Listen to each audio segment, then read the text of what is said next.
Today we're going to explore 7 phrases from a wide range of active living artists, from younger up-and-coming artists to long-established artists. We are pleased to announce that all of these musicians that we look at today will be on faculty at the Global Jazz Workshop, which you are all invited to this summer. Working with experienced musicians in person is the most impactful way to improve your musicianship, especially as you are interacting with like-minded peers around you who are also wanting to improve. The Global Jazz Workshop will be a jam-packed week of ensemble lessons, theory musicianship classes, big bands, master classes on a range of topics, jam sessions, and performances, all in the live music capital of the world, Austin, Texas. This workshop takes place this July 22nd through the 27th, and applications are now open. There are discounts for early registration, so you can find the link to apply in the description below. Alrighty, so let's get into the phrases. The first phrase we'll be taking a look at is from none other than Chad L.B.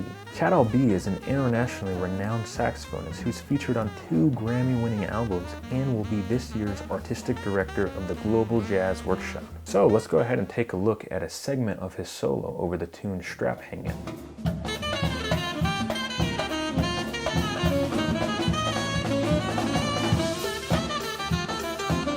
Let's see what's going on here. Starting on the 3rd of this F7 chord, Chad chromatically walks down from the 6th to the 5th, and from here he walks down the D minor 7 shape, ending it off by going up a 4th. We could see this as a 7-note melodic cell because he does it again on the next chord, but down a whole step this time. So now we end up targeting the B flat and walk down the C minor 7 shape. All these notes so far are diatonic to the chords. Right after this pattern continues, down a whole step, descending the B flat minor 7 shape. Now we're getting into non-diatonic territory. On the A7 chord, the shape ends up a 4th, as did all of the cells before it, but this time this note also functions as a chromatic approach tone within a new melodic cell, an ascending major 7 chord, E major 7 in this case, ending on the 6th. After this shape, we descend down a whole step again, repeating this shape in D this time. The final note in this shape does not hit the 6th this time and instead lands on 1. This foreshadows a break in this descending whole step pattern because this cell is repeated again, but this time up a minor 3rd. This is the last use of transposing melodic cells, as it becomes the segue in resolving this phrase diatonically. So, as we see here, the mix of diatonic and non-diatonic notes through using a repetition of a cell keeps the element of surprise at bay all throughout this phrase. It's also worth noticing that the rhythm in the B flat major 7 chord is flipped backwards in the A7 chord after it, so that's pretty neat too.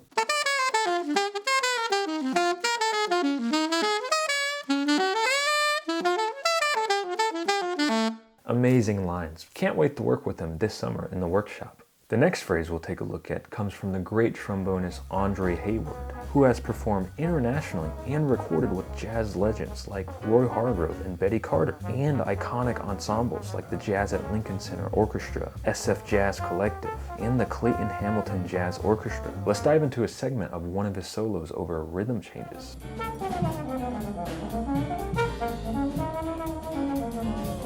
This is a great example of keeping things effectively simple while making the music feel as good as possible. After this pickup figure, Andre walks down the C harmonic minor scale. Why? Well, a common strategy in 2/5 measures is to imply the entire measure as a big 5/7 chord. In this case, we're implying this as a big G7 flat 9 chord, which is the 5 of C harmonic minor. Then in this measure, it sounds to me that he's implying again another 5/7 chord for the first 3 notes, F7 in this case, and then we anticipate a 1 chord early with this nice classic phrase here, based around the B flat major 7 pentatonic. We chromatically approach the 3rd, then walk up the pentatonic scale. Then for the second half of this line, we disregard outlining each individual chord and instead think of a melodic and rhythmic figure using just the tonic keys blues scale, in this case the B flat blues scale. This is a classic way to nicely resolve lines within this part of a rhythm changes. Again, this phrase is a great way to display how to take rapid chords and create simple, effective, and singable melodies.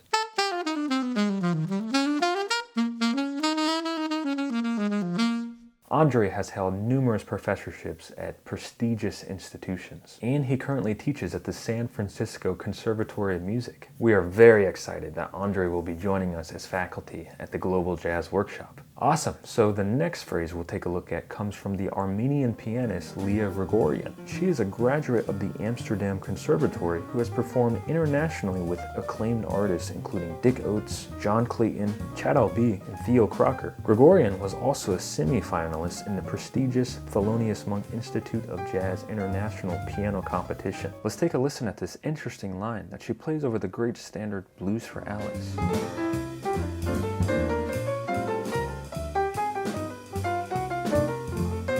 What was that we just heard? Well, we see that Leah starts off with the syncopated rhythm and outlines the F major 7 chord. We voice lead into the flat 5th of the E half diminished chord, but we can see that this line really implies a big A7 flat 9 chord. We chromatically approach the 3rd and walk up the A major triad. Then the real highlight of this line happens with these next 3 notes. The pattern we see is play a note, walk up a half step, return, and then descend with larger intervals. Each time this 3-note pattern returns, it is down a whole step. And the mix-up of rhythms to first start this 3-note pattern with a 4-note cell, then within a 6-note cell, forcing it to restart on an upbeat with another 6-note cell, that gets us back on the beat, all adds a rhythmic layer that makes this especially interesting. The phrase then lets go of this pattern and re-enters diatonic playing. All these elements happening at once is what makes this line sound so good and full of contrast.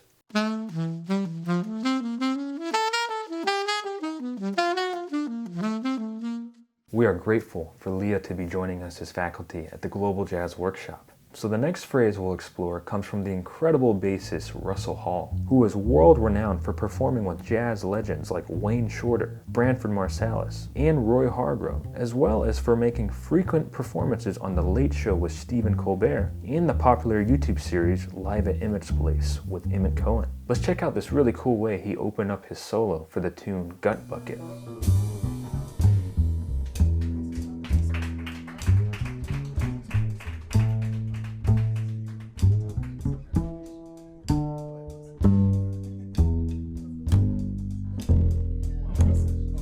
Ooh, the magic of this line really happens in the feel, which writing on a page could of course never do it full justice. But as we see theoretically, it's actually extremely simple. Russell is walking up and down an E6 figure, but instead of returning to the G sharp on the way down, he plays a blue note, that flat 3rd. This has a powerful effect on our ears. After 2 quarter notes, this rhythmic cell repeats, this time dancing around the 4 chord when it arrives, highlighting its 2, 1, and 5.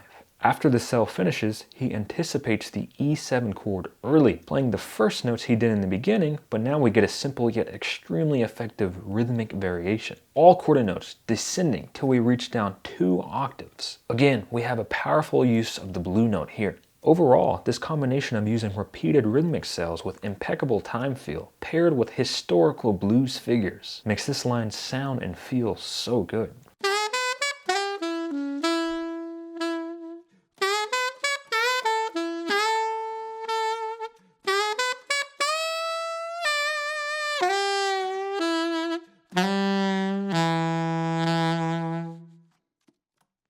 Sounds cooler on the bass. We are privileged to have Russell Hall join us as faculty at the Global Jazz Workshop. The next phrase we'll look at is by the rising star Kellen Hannis, who is hailed as one of the best up-and-coming jazz musicians on the globe.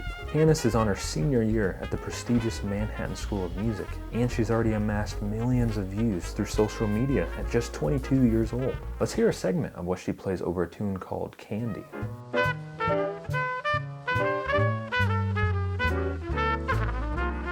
Ooh, a lot of cool things happening here. In this pickup measure, Kellen diatonically approaches the 3rd of this E minor 7 chord and walks up a 1, 2, 3, 5 cell in G. After we land on this flat 7, we voice lead to the A dominant 7's 3rd, the C sharp, but first proceed it with a chromatic walk-up that sets it up. Then she walks down to the next guide tone using the A dominant bebop scale, and from here we play a 1, 2, 3, 5 pattern again, this time in E minor with a different permutation, 3, 5, 2, 1. After resolving on the D6 chord's 5th, we go down an octave to the 5th again, walk up the D6's chord tones, but instead of playing the major 3rd, she instead plays a blue note, the flat 3rd, repeating it till she ends on the root. This phrase is a beautiful display of melodic figures, voice leading, and an effective bluesy resolution.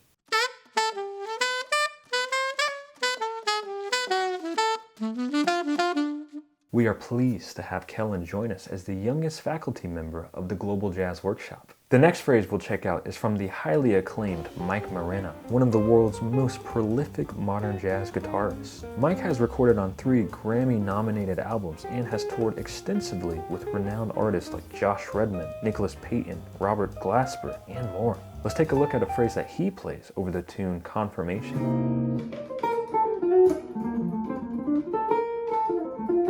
Wow, so what's going on here? The first 6 notes descend diatonically, purely in scale steps. Then in just a half-step interval, we voice lead up to the tritone substitution of this F7 chord, the B7. Now we are on the 5th of B7 and descend down to B7's chord tones. In the next chord, we're quickly back in the original key, starting on the root, dipping down to the F and walk up the F major triad, which gives us this B flat major 7's 5, 7, and 9. And then the next 6 eighth notes are a walk-up of the B flat major 7's chord tones. After we get to the root, we descend back down these chord tones, this time hinging the root up to the 9th. When we arrive to the E flat minor 7 chords with a delayed approach to the flat 3rd on the upbeat, the rhythmic cell of the previous measure seems to be starting again, but is cut off as a sort of natural release of the phrase. I'd say this line is an amazing example of a master guitarist using simple building blocks to create an extremely clear and effective melody.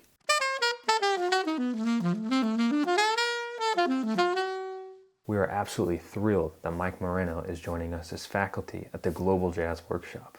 And the final phrase we'll be looking at today comes from one of the most prominent jazz vocalists of our time, Jasmine Horn. 3 times Grammy nominated, Horn has headlined several jazz festivals around the world, sharing the stage with the highest esteemed jazz artists such as Herbie Hancock and Wynton Marsalis. So now let's take a listen to this figure that she sings over the great standard Sunny Side of the Street.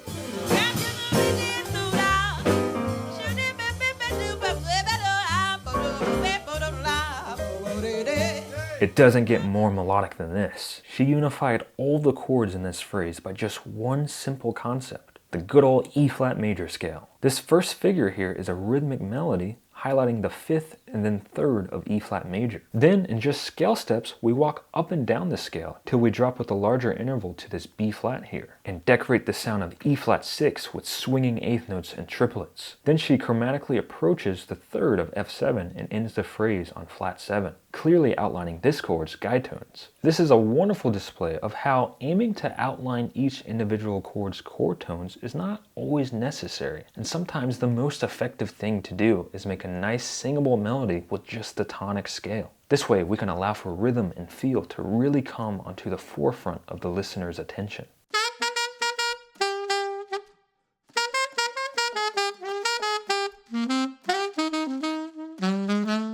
We are absolutely honored that she has joined us as faculty at the Global Jazz Workshop. Again, we cannot stress enough the amount of impact and memories working with jazz musicians like these in person can leave you with. All of these artists, plus Lee Pearson on drums, Christian Wiggs on vocals, and I make up the faculty at the Global Jazz Workshop this July. And again, it is open for all ages and all skill levels to apply. And you can get discounts if you register early by finding that link in the description below. Alrighty, thank you all for watching the video. As always, please leave a like and subscribe below, as well as comment what else you might like to see from us in the future. I'll see you next time.